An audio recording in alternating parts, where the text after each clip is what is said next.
Hi guys, I'm just going to do a short video review comparing my Technics Mark III with the brand new Technics GR and just really talk about the differences between the two turntables. So the first thing we'll start off with is the controls. So the start, stop buttons. Quality wise, to me, I can't notice any difference. They feel exactly the same. Obviously if you press these two buttons together, you're going to get the 75. But quality wise, they feel very, very similar. Can't notice any major difference. Your EP adapter at the top, I'm convinced it's the same part because there's zero difference. Moving across to your pop-up light. So on the Mark III, pops up pretty quickly. You'll notice here that very little play on it, very, very solid. If we go across to the GR now, a lot of the guys were complaining about the Mark 7 on the reviews, that you actually have to pop it up yourself. The GR gives you a pop-up button, comes up nice and slow. Is unfortunately a little bit of play in that. It's not just as solid. It's not as bad as the Mark 7, but it's not as solid as the older version. Moving across to your pitch reset button. The mechanism in this was one of the things that I really disliked with the Mark 7. It felt particularly cheap. On the GR, mechanism wise, it's pretty much identical to the one that you get in the older versions. However, this has a dome finish, where this has a machine finish. So this one maybe feels a little bit better, but the actual mechanism, I'm convinced, is probably the same sort of thing. Tone arm, chrome tone arm, very rock solid at the top. We're all very familiar with that. The chrome arm has got like a matte silver finish on the GR. This is actually a little bit beefier, but it's still rock solid. And I know there's some complaints around about the Mark 7 on that. Rock solid, no complaints at all. If we have a look at the pitch, first of all, this particular one here, this is a brand new genuine Technics pitch that I put in this before I put it away in this display cabinet where it's set for the last 5 years. Butterly smooth, just the way it should be, so that's it. Actually put in that a brand new pitch. This black surround's new, even the buttons brand new, and that was brand new, and it's never been used in battle. It's been sitting in the display case for years, so perfect. If we go across the digital pitch, still smooth, still feels nice. Not a huge amount of difference between the two, to be honest. I can't tell much of a difference in actually operation. Obviously, you got your 2x button, which you don't get in the Mark III. You only got that from, I think, the Mark 7. You don't have your spare head shell that you get. Now, you do get this on the Mark 7, the DJ version. Moving on around, what we can see here is weight-wise, I would say both of these turntables are about the same, both very heavy, both very stable. Both of them have rubber on the bottom, which you don't get with the Mark 7. The Mark 7 is a fibre and ABS mix, where this is definitely rubber, feels very nice.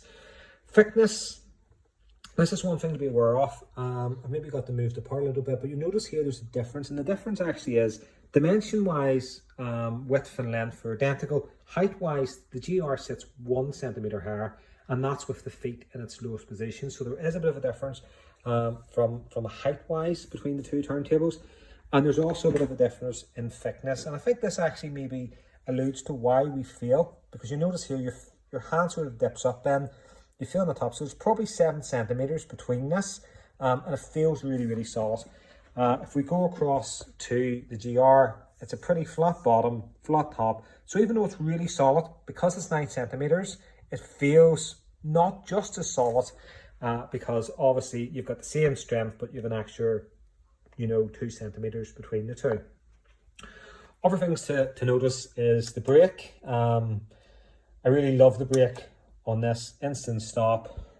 This brake has got 5 settings. I've got it set on level 5, which is the maximum brake and maximum torque. So there's 3 settings for torque.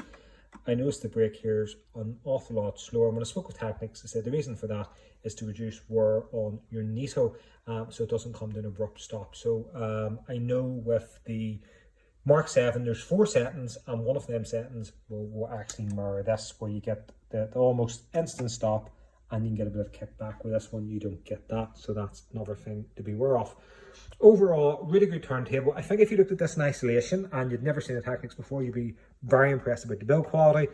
When you set this beside it, you may be a little bit less so, just because it's a little bit thinner, so it feels more solid. Another thing to consider is the actual finishing of the turntable. So This feels very nice. It almost doesn't feel like it's painted.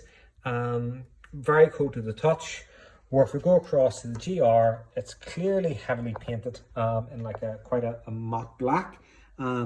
Picks up fingerprints a little bit. Not as cool to the touch. You can tell it's metal, but it's not as cool to the touch. And it doesn't give that sort of steel feeling that you get with the Mark III or Mark II or whatever mark that you go for. A couple of things to be aware of is that the head shell that ships with the GR does not say Technics. The Mark 7 does, but the GR head shell is this one, so it's completely logoless. Looking at the parts, this is £95, with the Mark 7 one is £75, so you could swap it out. I'm assuming that for the extra £25, it's maybe higher quality build or it would give better sound quality. I do miss the Technics logo on it, but I suppose from a look point of view, it maybe looks a little bit more classy not having it. Doesn't come with the slip mats, so this is a Mark 5 genuine slip mats, but you can buy the Mark 7 slip mats, which is £75. And as you're probably aware, feet wise, rock solid on this Mark II feet. The GR is set up differently, and you'll notice here that if I give this a bit of a wiggle, it moves quite easily on very smooth feet. Now, hard to find records do sell the Mark 7 feet at £80, so you could buy the Mark 7 feet at £80, but if you buy the feet and then you buy slip mat and you buy the head shell, that's £230. So the turntable that already costs £1,300. That's quite a lot of money. You could probably pick up two fairly decent Mark IIs for that amount of money. So if you're thinking of DJing, I go down that route. If you want something really high end, a bit of a showstopper that you've got set out in the house on display, I would certainly consider the GR. Now, I went for the 1210, a lot of back and forth between the 1210 and the 1200. I'm a 1210 guy, so I went for that way. I do think possibly the 1200 is nicer because unlike the older versions, the silver is silver and it's not that sort of goldy, creamy silver. It's proper silver, so I think that looks very, very nice. I think that was one of the things that put me off the Mark 7, because with the Mark 7, this is all black, that's all black. That's all black, and it reminded me of a £200 Gemini, you know, sort of Axel 400, where this, to me, it looks like a Technics, it feels like a Technics, it's got the weight of a Technics, it's a good turntable. I think it's very easy for us to compare the two, and I think you need to remember what this is designed for. This is a high-end luxury turntable for listening to records. The sound quality off it is brilliant. I mean, this needle that I've got on it here, the Shure M447, while great for scratching, isn't going to be particularly great for sound quality. You're going to have to upgrade if you get something like that. There's some places that are given, I managed to get this one free. So this is the 2M Blue. Now that's a fairly basic cart. It's only £180. You can get a bronze, you can get a black ones of these. They go up to £550 if you really want great sound quality. But I'm going to think I'll probably be happy listening to happy hardcore using a 2M Blue, and not be listening to any classic music on that. But it will be on its own in a display stand. So hopefully, if you've been online and you're looking between the two and you're trying to decide what to go for, hopefully find this useful. I mean, I spent a lot of time looking between the GR and the Mark 7. The Mark 7, I think, in silver is probably the more attractive. I think if I was going to pick one up, I would go down the silver route.